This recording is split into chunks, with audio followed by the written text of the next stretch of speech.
Bonjour, nous allons donc maintenant corriger l'exercice numéro 3. L'entreprise Fontana, spécialisée dans le commerce des appareils électroménagers, a réalisé les opérations suivantes. Au 2.3, facture 513, adressée au client Amine, montant brut 50 000, rabais 5%, TVA 20%. Après, donc, nous avons un virement bancaire de 35 000 du client Samy, avis de crédit T0040. Celui-ci accepte pour solde de son compte une lettre de change numéro 32 de 2200 dirhams. Échéance au 5-4. Cette lettre de change, attention, elle est très importante parce qu'on va travailler beaucoup avec. Donc, après, nous avons une cliente, Lina, qui a souscrit un billet d'ordre de 18 000 dirhams au règlement de sa dette. Le 6-3, le fournisseur Smail adresse une facture d'un montant de 25 000, remise de 5%, TVA 20%. Au 7-3, la société Fontana remet à l'escompte l'effet numéro 32, donc celui dont on a parlé.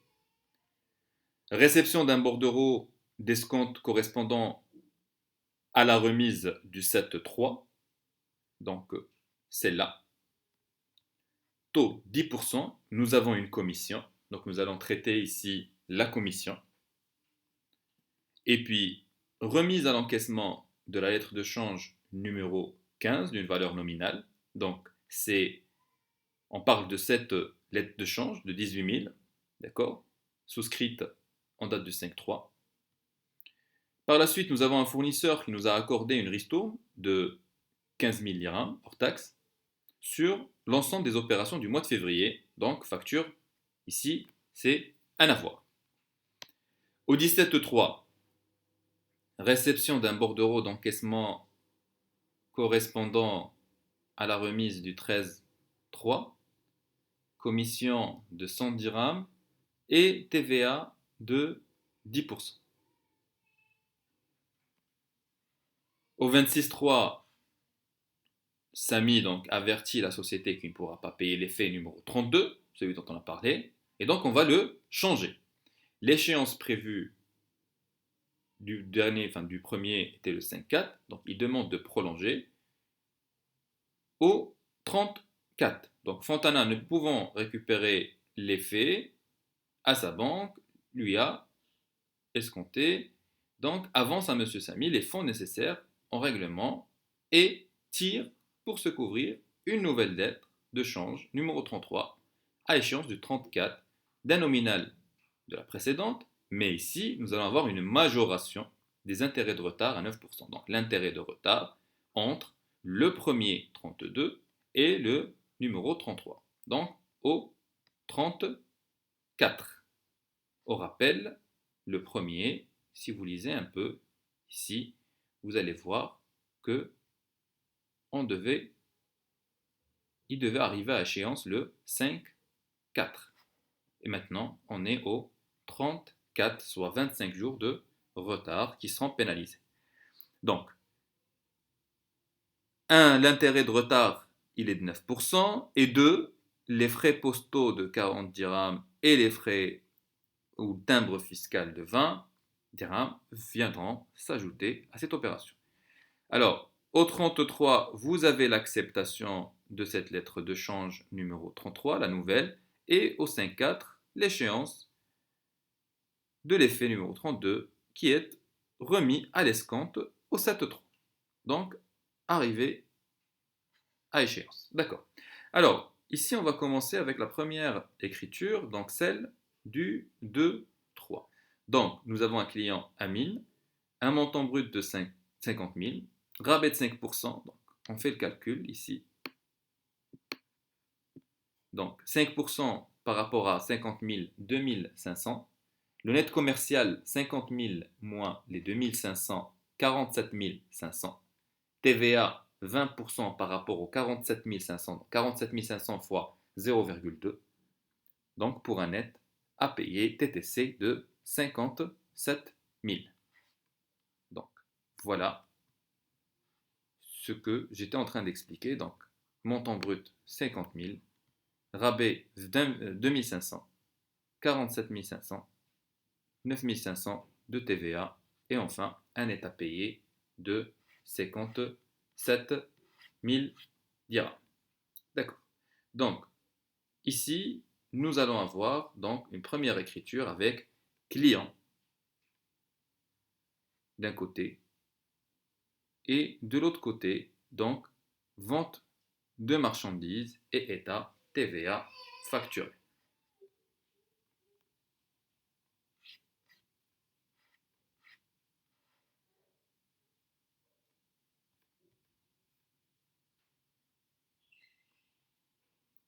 Donc ici, notre client, on prend bien évidemment le montant, le dernier net, donc c'est le net à payer, donc 57 000. Vous avez votre vente de marchandises, donc vous avez vendu et c'est le dernier net commercial, donc ici 47 500 et puis 47 500 et puis l'état TVA ici, elle est de 9 500 dirhams. Donc ici, bien évidemment, on parle de la première écriture. Donc ici, pour notre première écriture, nous devons bien évidemment venir et vérifier si nous avons notre équilibre ou pas. Donc, je vais bien évidemment venir 47 500 et lui ajouter 9 500 qui donne exactement 57 000. Donc, c'est OK pour la première écriture, donc celle du 2-3. Maintenant, je vais passer directement à l'écriture du 4-3. Donc, j'ai un virement bancaire de 35 000 du client Samy et celui-ci accepte pour solde de son compte, donc ce n'est pas suffisant. Et le solde du compte, il est de 2200 dirhams et c'est une lettre de change numéro 32 à échéance du 5-4.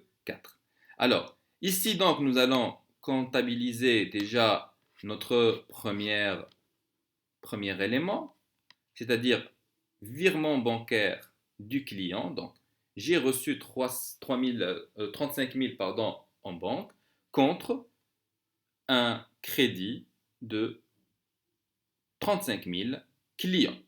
Par la suite, j'ai donc une sortie supplémentaire pour le client, donc de 2200.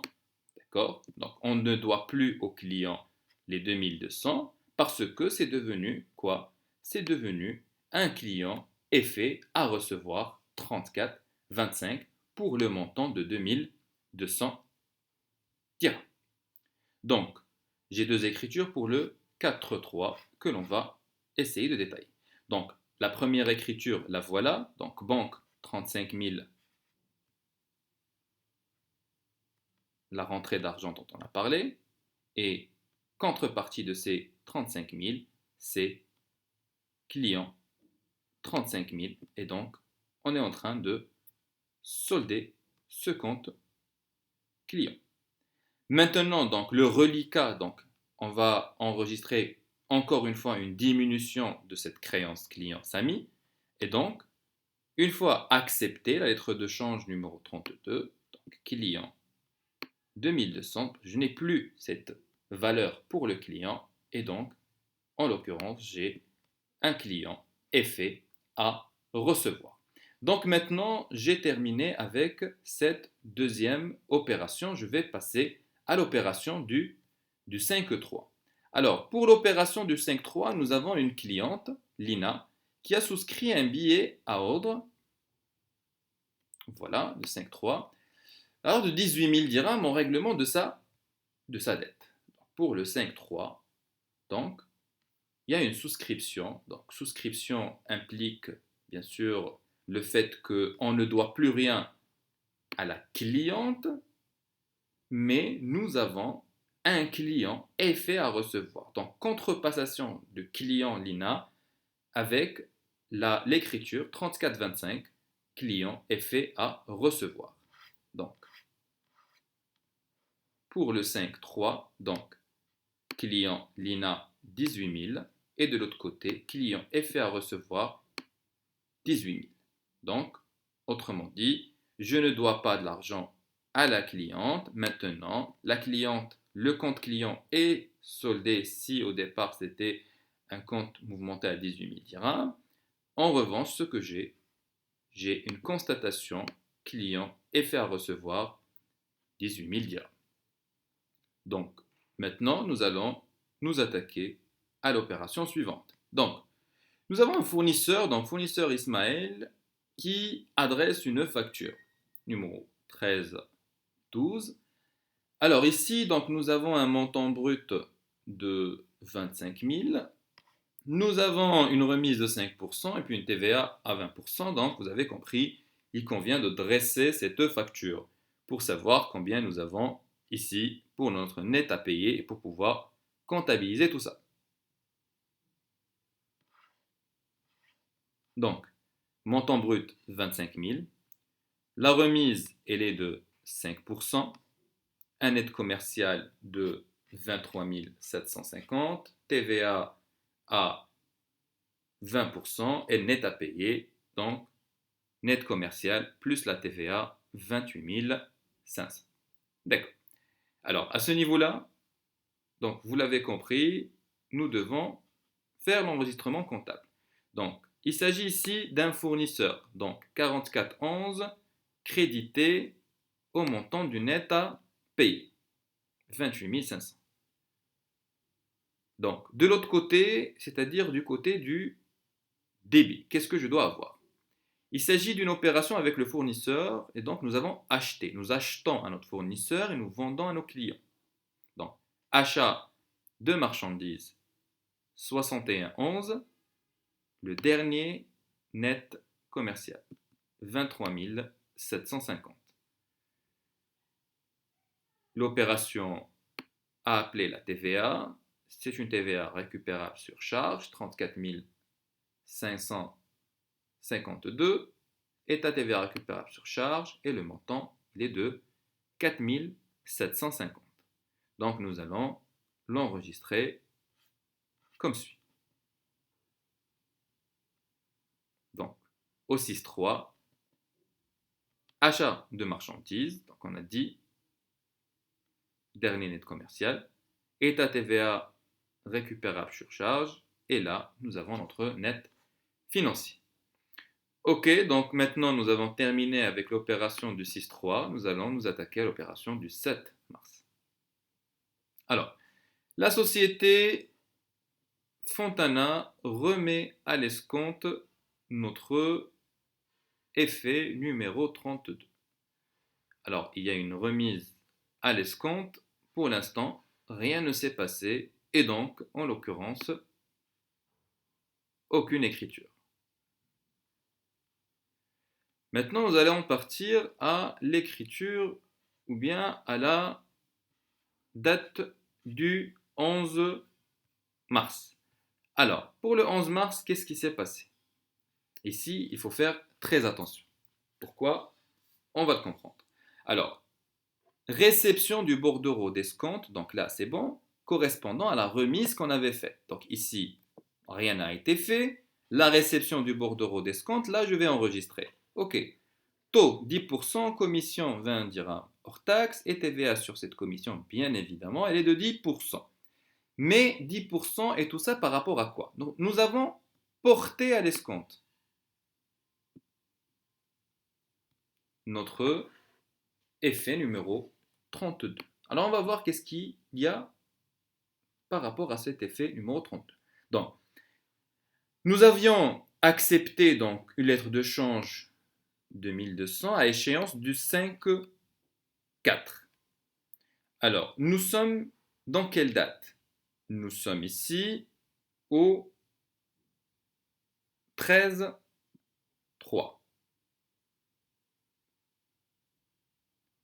Nous avons donc pardon, nous sommes au 11-3. Donc, réception d'un bordereau, nous sommes au 11-3. Donc, ici, nous devons commencer à calculer les jours que nous avons. Alors, est-ce que c'est la date de réception du bordereau qui va compter ou celle de la remise à l'escompte? Bien évidemment, c'est celle de cette remise. Donc, nous, on a remis à l'escompte notre effet en date du 7-3. Et comme on vient de le dire, normalement, il arrive à échéance le 5-4. Donc, moi, je dois faire un calcul pour savoir combien de jours est-ce que est-ce que ça va me coûter? Ce taux d'escompte, combien il va me coûter? Alors, le nominal, c'est 2200. Donc, je vais normalement prendre les 2200. D'accord? Les multiplier par un taux de 10%, qui est le taux d'escompte. Maintenant, il va me falloir un nombre de jours que je vais devoir diviser par 360. Alors, trouvons ce nombre de jours. Donc, nous sommes au 7-3, date de la remise à l'escompte. Du 7-3, maintenant, je vais voir combien est-ce qu'il y a de jours jusqu'à la fin du mois. Donc, ici, la fin du mois, c'est 31 jours. J'enlève les 7 jours, je suis à 24 jours. D'accord. Ici, je viens de terminer le mois de mars. Est-ce que je vais être... Est-ce que la lettre de change arrive à échéance le 1er avril? Non. Elle arrive à échéance le 5 avril.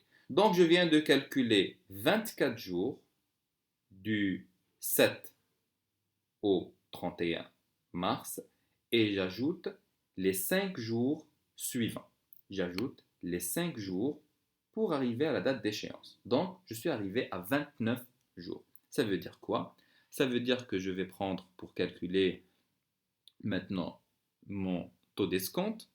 Je vais voir donc le montant, le nominal, 2200 fois le taux. Donc 2200 fois 10% fois les 29 jours que je viens d'expliquer, divisé par 360. Je vais ajouter la commission.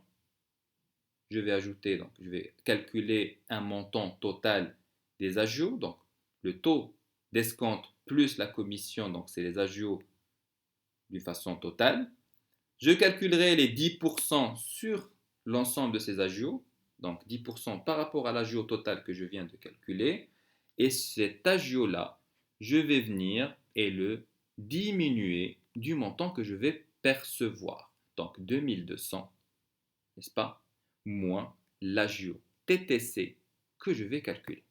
Ok, donc maintenant je l'ai expliqué, maintenant on va voir ensemble ce que c'est. Alors, ce que je viens de dire, c'est ça. Alors, j'ai une valeur nominale de 2200 dirhams. Mon taux d'escompte, il correspond à cette valeur nominale, fois le taux donné, donc de 10%, fois les 29 jours. Comme je vous ai dit, les 29 jours correspondent au 31 moins 7 pour 24 jours, et 5 jours dans le mois 4 pour un total de 24 plus 5 de 29 jours. Donc 29 sur 360, le taux étant annuel. Donc 17 072, mon taux d'escompte. Maintenant, je vais ajouter la commission qui est une donnée, 20. Donc mon agio hors taxe, il est égal à 17,72 plus 20, 37,72. La TVA que je vais calculer, elle est calculable sur la base des 37,72, c'est-à-dire c'est 3,77. D'accord. Maintenant, comme je vous ai dit, je vais prendre le total de l'agio, ou l'agio TTC. 37,72 plus les 3,77. Donc pour un agio TTC de 41,49. Cet agio-là, en fait, la banque va le prendre de quoi? Des 2200. Donc, quand je porte à l'escompte avant la date d'échéance, ce que j'ai, c'est que la banque me prélève un montant qui est égal à cette commission à cet escompte-là, à ce taux d'escompte-là et à la TVA. Et donc, on prend les 2200 et on enlève les 41,49 pour un total net pour notre crédit de 21 058. Donc, la banque va nous verser le montant suivant qui est plus bas que le des 1200. Je vais devoir supporter une première charge. Service bancaire 20. 61, 47, service bancaire 20. Après, je dois supporter les 17,72, 63, 11, intérêts des emprunts et dettes. Et bien sûr, n'oubliez pas votre TVA récupérable sur charge de 3,77. Et veillez à ce que de l'autre côté, vous ayez un compte de trésorerie, crédit d'escompte 55,20 pour un montant de 2200.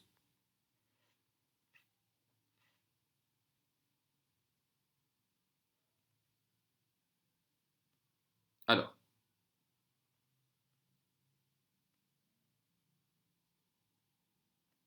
banque, 51,41, donc 21 000 ou bien 2158,51, le montant qu'on a trouvé dans notre tableau. Donc le dernier montant, ou bien si vous préférez, c'est le net à votre crédit. Les 20 services bancaires. Vous avez le montant qu'on a calculé, le taux d'escompte. Vous avez l'état TVA de 10%. Et de l'autre côté, nous allons avoir notre crédit d'escompte.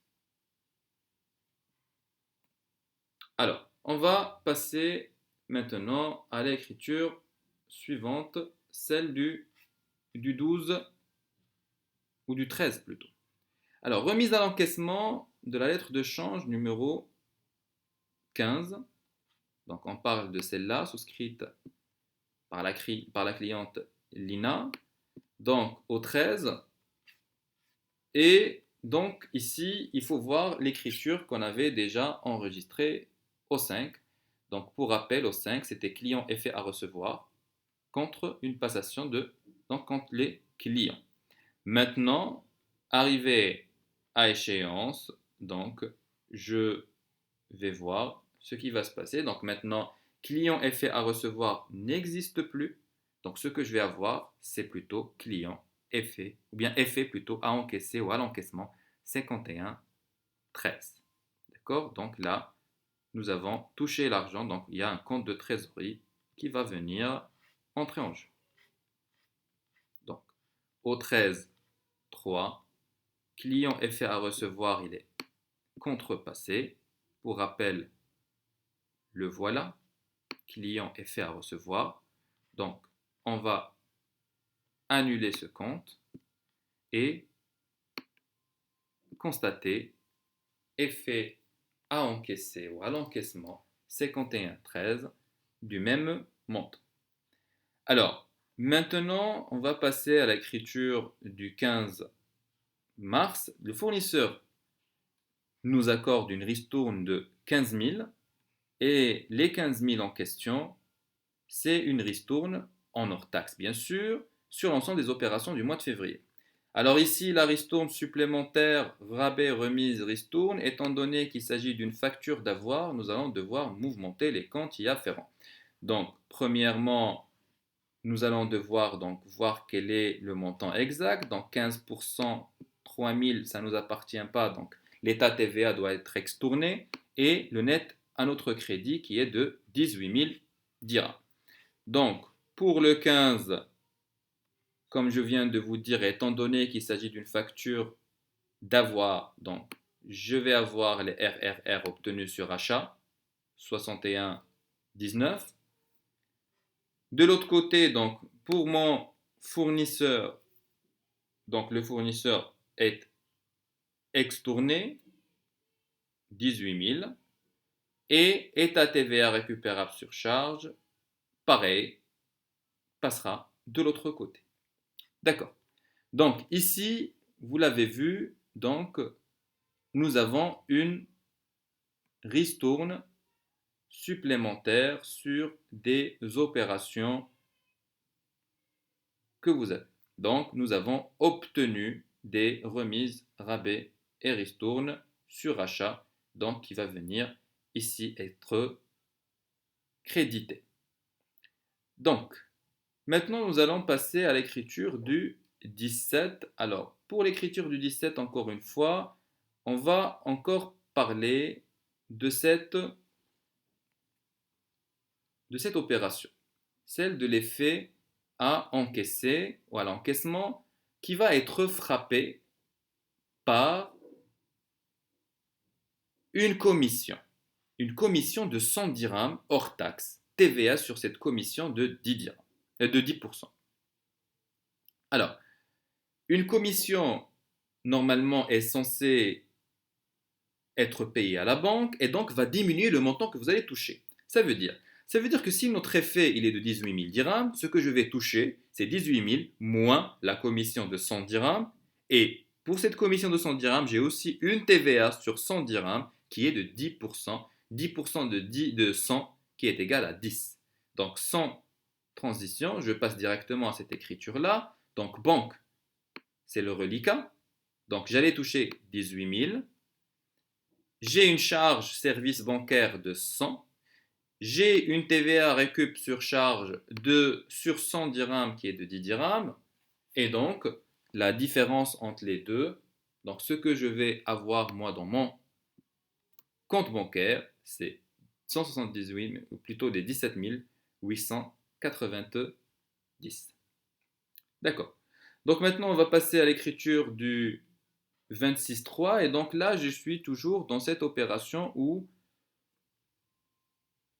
je dois prendre en considération notre effet numéro 32 dont je vous avais parlé. Alors, Sami avertit la société donc, qui ne pourra pas payer donc, les faits. Et donc là, nous allons être dans une situation quelque peu difficile. C'est-à-dire, que ici, ce que nous allons faire, c'est en premier lieu, nous allons devoir renouveler notre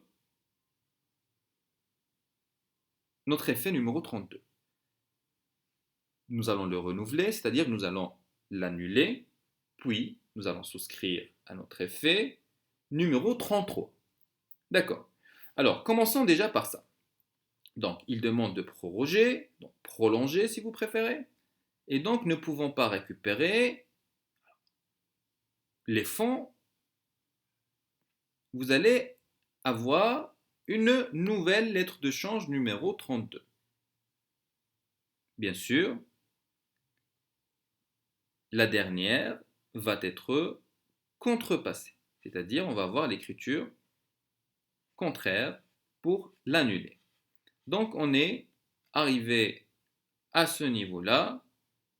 Donc ici, qu'est-ce que nous allons faire? Donc client Sami banque 2200 et 2200. Ça veut dire que nous avons avancé les fonds pour annuler l'écriture. Par la suite, qu'est-ce qu'on a? Par la suite, nous avons une situation qui est la suivante. Au 33, nous avons accepté notre lettre de change. Donc nous allons attendre l'acceptation, sinon il n'y a aucune écriture.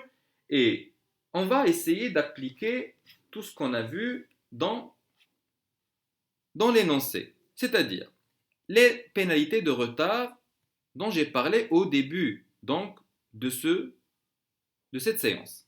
Donc, comme je vous ai dit tout à l'heure, la valeur de l'ancien effet, c'est 2200. Et sur la base de cette valeur, je vais calculer mon intérêt de retard. Alors, l'intérêt de retard, il est de 9%. Et j'ai encore besoin de ce nombre donc, de jours.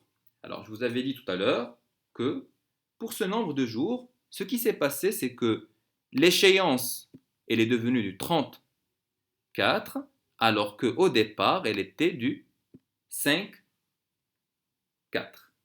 C'est-à-dire 30 moins 5, 25 jours et donc sans transition, voilà vos 25 jours. Donc, la pénalité de retard, vous allez la payer sur la base des 2200, la valeur de l'ancien effet, fois le pourcentage donc, des intérêts de retard annuel, donc 25 jours de retard, divisant 360 pour une année. Alors, vous allez y ajouter des frais postaux de 40, un timbre fiscal de 20 et une TVA sur donc, cet intérêt de retard.